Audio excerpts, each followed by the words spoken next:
वो चीज हो गया है, क्यों ऐसे? देखो, नरेंद्र मोदी जी को 12 साल हो गए प्रधानमंत्री पद पे। अच्छी बात है। उसका मतलब ये नहीं कि आप देश के पहले प्रधानमंत्री पंडित नेहरू की बदनामी करें। एक तो आप पंडित नेहरू के साथ किसी की तुलना ही नहीं हो सकती। पंडित नेहरू एक महान स्वतंत्र सेनानी थे। पंडित नेहरू जी का बहुत बड़ा त्याग रहा है। पंडित नेहरू जी ने अपनी पूरी संपत्ति देश को बहाल की है, समर्पित की है। पंडित नेहरू के ज़माने में कोई गौतम अडानी नहीं था। दूसरी बात है कि पंडित नेहरू 16 साल प्राइम मिनिस्टर रहे।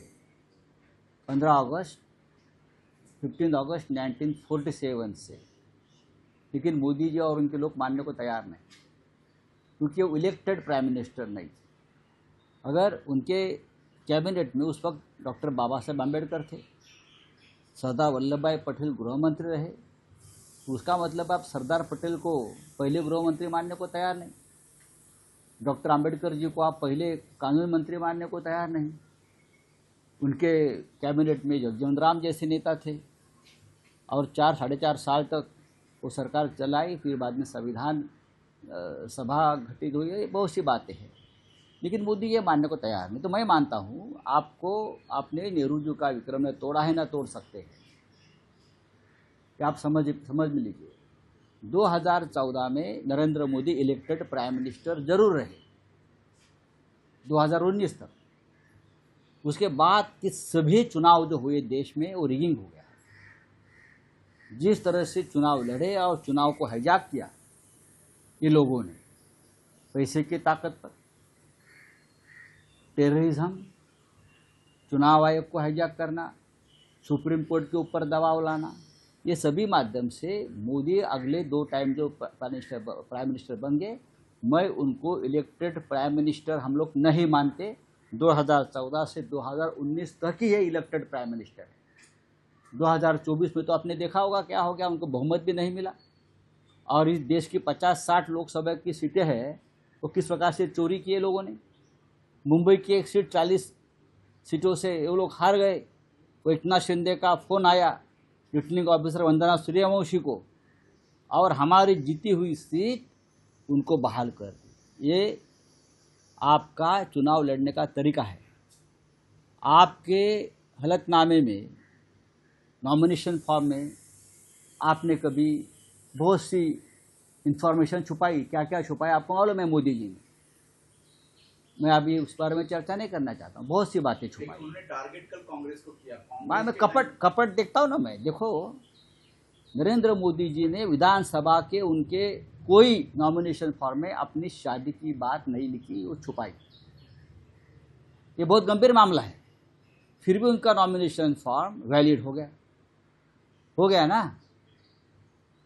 लेकिन मीनाक्षी नटराजन जो एक प्रामाणिक महिला है, एक नारी है, जो नारी वंदना की बात करते हो, उनका नॉमिनेशन फॉर्म आप किस आधार पर रिजेक्ट करते हो?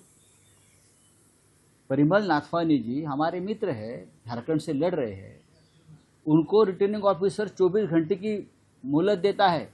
अगर कोई कमियां है फॉर्म में तो आप बाद में 24 घंटे में पूरी कर लीजिए। तो इस तरह से चुनाव, चंडीगढ़ के मेयर का क्या हो गया आपने देखा होगा। ये इस प्रकार से डकैती करके चुनाव जीतते हैं और अपने आप को इलेक्टेड प्राइम मिनिस्टर बोलते हैं। पंडित नेहरू के साथ तुलना मत करिए। पंडित नेहरू है, इंदिरा जी इंदिरा गांधी है, राजीव गांधी है। आप उनके साथ तुलना आप नहीं कर सकते। आप नरसिंह राव, मनमोहन सिंह के साथ भी आपकी तुलना नहीं हो सकती। मैं तो कहूँगा देवगौड़ा और इंद्र कुमार गुजराल और चंद्रशेखर से भी आपकी तुलना नहीं हो सकती। तो एनडीए को चैलेंज करने के लिए जो इंडिया अलायंस है, क्या वो कम पड़ रही है कहीं पे? नहीं, कम नहीं पड़ रही है। बात ऐसी है, उनके हाथ में पूरी सरकार, यंत्रणा, व्यवस्था।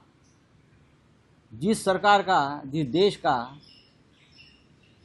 सुप्रीम कोर्ट का मुख्य न्यायाधीश सरकार के मंत्रियों के साथ लंदन में पिकनिक में जाता है, उस देश से, न्याय व्यवस्था से आप क्या उम्मीद कर सकते हो?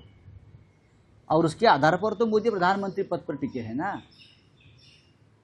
हमारा मामला शिवसेना का 4 साल से सुप्रीम कोर्ट में पड़ा है, टाइम नहीं। सुप्रीम कोर्ट के जज 85 जजेस सरकार के साथ सरकारी खर्चों से जनता के पैसों से लूटमार करके वहाँ बैडमिंटन खेलते हैं, पिकनिक पे जाते हैं। कैसा न्याय मिलेगा मीनाक्षी नटराजन को? कैसा न्याय मिलेगा ममता बनर्जी को? कैसा न्याय मिलेगा शरद पवार जी और एनसीपी को? और कैसा न्याय मिलेगा शिवसेना और उद्धव ठाकरे जी को? हम सबको न्याय की गुहार लगा लगा के हम लोग थक गए। ऐसी भ्रष्ट व्यवस्था में नरेंद्र मोदी प्रधानमंत्री अगर बने रहते हैं तो ये इलेक्टेड प्राइम मिनिस्टर नहीं है। जंतर मंतर में आंदोलन के बाद आज पुणे में भी अभिजीत के द्वारा कॉकरोच पार्टी का आंदोलन किया जा रहा है। मुझसे कुछ नहीं होगा। यहाँ के पॉलिटिकल पार्टी सक्षम है लड़ने के लिए। कांग्रेस पार्टी ने नीट के मामले में देश भर में आंदोलन किया है, लेकिन मीडिया नहीं दिखा रही है। अभी अभी मुझे किसी ने दीपकी और प्रधानमंत्री का अमेरिका में जो एक मीटिंग हो गई उसका फ़ोटो भेजा है। उसके बाद ये दीपके यहाँ आया ऐसा लोग बोलते हैं, उस बारे में जानकारी मैं ले रहा हूँ। तो आपका आरोप क्या है? देखता हूँ अभी आरोप नहीं, मैं आरोप नहीं बोल रहा हूँ। लोगों ने कुछ जानकारी मेरे तक पहुँचाई है।